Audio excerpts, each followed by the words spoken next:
Hello Pisces, Sun, Moon, Rising, and Venus signs. Kamusta kayo? Sana po nasa mabuti kayong kalagayan. Welcome back po sa Star Tarot. At kung bago kayo dito, welcome din po kayo.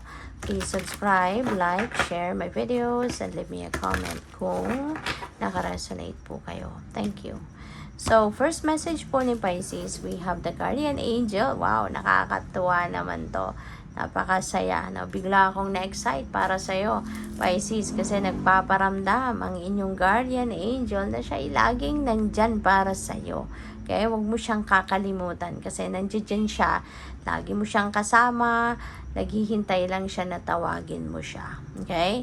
So, yun, nagpaparamdam sa'yo. I am here, Pisces, you have me, no, on your back. So, we have inner child healing. Ayan. So, siguro, time na din ngayon, ano, to embrace your inner child healing. Okay? Maaring meron ka ng mga pagkakataon sa ngayon, no, na mas maintindihan mo kung anong mga nangyari sa iyo in the past.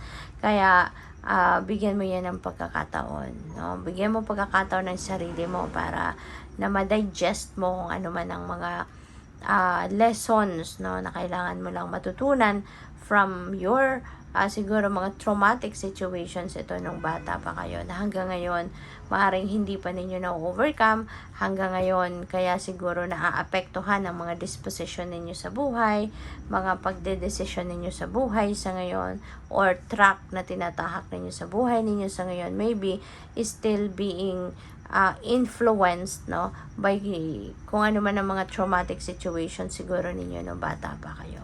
Kaya panahon na para baguhin mo na yung the course of your life, no? Embrace an inner child healing. Kailangan mo na i-address ito para na maging genuinely masaya ka na. Alright?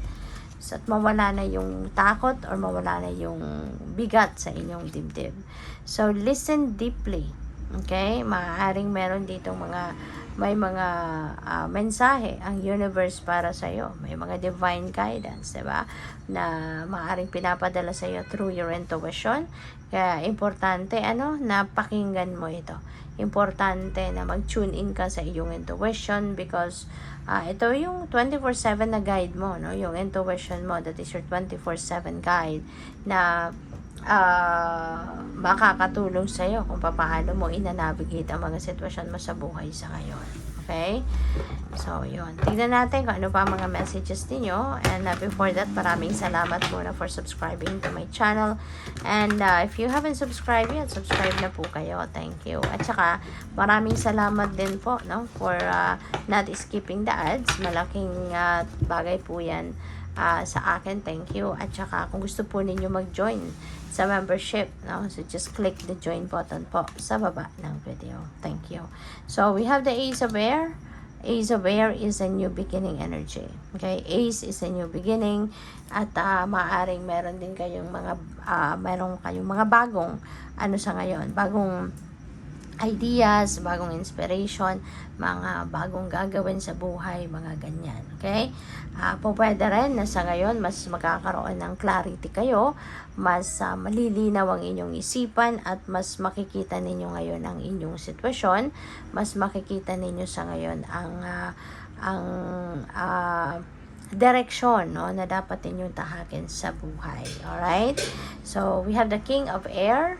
Dito naman, si King of Air, this is someone na very brilliant, very professional, diplomatic, matalino, 'di ba? Magaling mag-isip, magdiskarte. So, pwede, no, na you are going to embody the energy of King of Air sa ngayon, no? Maaring magaling kang mag-isip, magaling kang mag-formulate ng kung anumang plano, 'di ba? Pwedeng gano'n. So, pwede rin, no, na ang iba sa inyo dito is being invited to speak your mind, no, with confidence. Magtiwala ka sa mga ideya mo, magtiwala ka sa mga plano mo, magtiwala ka sa sarili mo, sa galing mo, 'di ba? Magtiwala ka diyan. Kaya kung ano man yung lamanan ng isip mo, ano man yung mga nararamdaman mo, wag kang magdalawang isip na i-express ito. Wag kang matakot na i-express ito. Okay? Kasi kaya kailangan na magtiwala ka sa ideya mo. no? Magtiwala ka sa sarili mo. Kasi, ano yan eh, galing yan sa'yo. 'Di ba? Kaya alam mo kung yan ay ikakabuti mo o hindi, 'di ba? Kaya mas magandang kung ano man ang pinaniniwalaan mo, i-express mo 'yon. Kung ano 'yun sa totoong saloobin mo, totoong laman ng isip mo, sabihin mo, put them into words para mas maintindihan ka ng mga tao, mas malaman nila kung ano yung totoo mong nararamdaman, ano yung punto mo, 'di ba? Yung mga ganon. So, pwede rin ang iba sa inyo rito, baka meron kayong issue na kailangang i-address. So, pwedeng siguro naguguluhan din kayo. Maaring hindi mo ma-figure out kung ano yung gagawin mo, ano yung sasabihin mo. Kaya, pwedeng ang iba sa inyo is going to seek for a professional advice.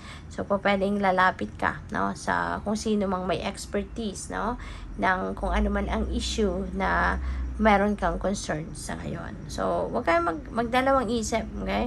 Don't hesitate, no, to reach out to someone na kung alam mong merong makakatulong sa'yo. Okay? Huwag mong sarilinin ang problema. Okay? Imbes na isipin mong problema, yan. Kung meron ka naiisip na ganitong solusyon na meron tao makakatulong sa'yo, go for it. Huwag ka nang magdalawang isip. Okay? So, we also have the Knight of Earth.